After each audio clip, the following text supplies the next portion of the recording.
Innallaha wa malaikatahu yusalluna 'alan nabi ya ayyuhalladzina amanu sallu 'alaihi wa sallimu taslima.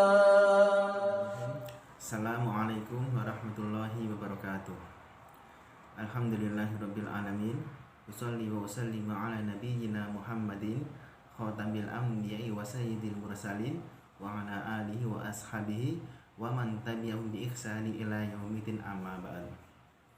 Ikhwati fillah, setelah kita bersyukur kepada Allah SWT, kemudian kita berselawat kepada junjungan kita Nabi besar Muhammad sallallahu alaihi wasallam. Selanjutnya pada pagi yang mulia ini, pada pagi yang cerah ini, kita hendak mentadaburi firman Allah SWT, kemudian kita merenungkan dan kita mengamalkannya biidznillah, yaitu di dalam surah Al-Fajr ayat 15 dan 16 yang berbunyi A'udzubillahi minasyaitonirrajim.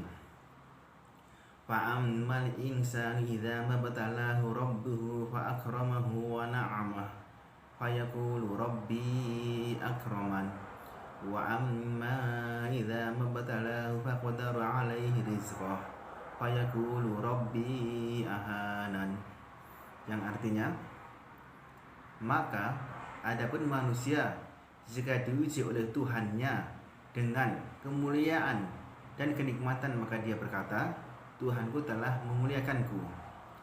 Dan apabila manusia diuji dengan kesempitan rezeki, maka dia berkata, Tuhanku telah menghinakanku.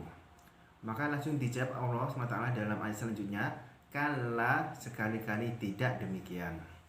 Ikhwati fillah, 4 faedah secara singkat kita dapatkan dari hadis ini yang sangat agung. Yang pertama, di dalam tafsir Al-Qurtubi itu mengatakan, membedakan prinsip antara orang mukmin dan orang kafir atau orang munafik. Jadi, prinsip orang kafir atau orang munafik itu adalah kemuliaan itu dengan banyaknya harta, dengan banyaknya anak, dengan tingginya jabatan, dan kehinaan itu dengan sedikitnya harta, dengan sedikitnya pengikut, dan rendahnya jabatan. Sebaliknya, prinsip agung yang mulia yang dimiliki oleh orang mukmin itu adalah kemuliaan itu jika Allah memuliakannya dengan ketaatan dan taufik untuk mendapatkan keberuntungan di akhirat. Saya ulangi ya. Prinsip agung orang mukmin itu adalah kemuliaan itu jika Allah memuliakannya dengan ketaatan dan taufik untuk mencapai keberuntungan di akhirat. Ikhwati fillah, ini faedah yang pertama. Kemudian faedah yang kedua, sifat orang mukmin itu adalah ridha terhadap qada dan qadar Allah. Sebagaimana firman Allah SWT dalam surah At-Taubah ayat 51 yang berbunyi, Qul la yusibana illa ma kataballahu lana huwa maulana wa 'alallahi falyatawakkalul mu'minun. Katakanlah, tidak akan menimpa kami kecuali apa-apa yang telah Allah tetapkan bagi kami. Dialah Allah pelindung kami, dan kepada Allah lah hendaklah orang-orang mukmin itu bertawakal. Berbeda dengan sifatnya orang kafir atau munafik, yaitu dia akan ridho jika diberi dan marah jika tidak diberi. Sebagaimana penggambaran Allah SWT dalam surah At-Taubah juga ayat yang ke-58 yang berbunyi, fa in u'tu minha radu wa illam yu'tau minha idahum yaskhutun. Jika mereka itu diberi maka ia ridha, dan jika ia tidak beri, dan jika mereka tidak diberi maka serta-merta mereka menjadi marah. Ikhwati fillah, ini faedah yang kedua.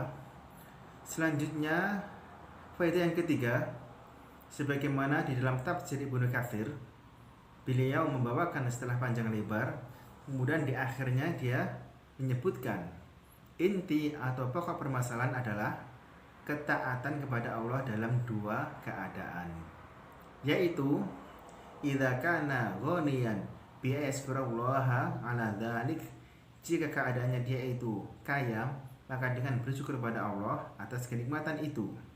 Wa idza kana faqiran bi yasbira, dan jika keadaannya dia itu fakir maka dengan bersabar. Ikhwatibillah, selanjutnya yang terakhir, faedah yang keempat, dan ini yang penting adalah pengamalan dari tadabbur firman Allah SWT.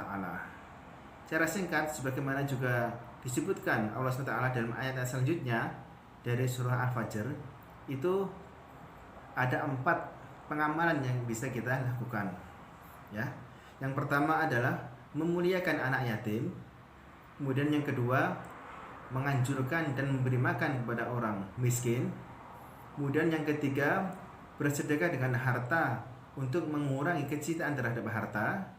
Dan yang keempat adalah membedakan harta yang halal dan harta yang haram agar terhindar dari memakan harta yang haram. Demikian yang bisa kita sampaikan. Mudah-mudahan kita bisa memahami dan Allah mudahkan kepada kita untuk bisa mengamalkan perintah-perintah Allah dan menjauhi larangan-larangannya. Amin ya rabbal alamin. Allahumma nafa'na bima 'allamtana wa 'allimna ma yanfa'una warzuqna ilman yanfa'una.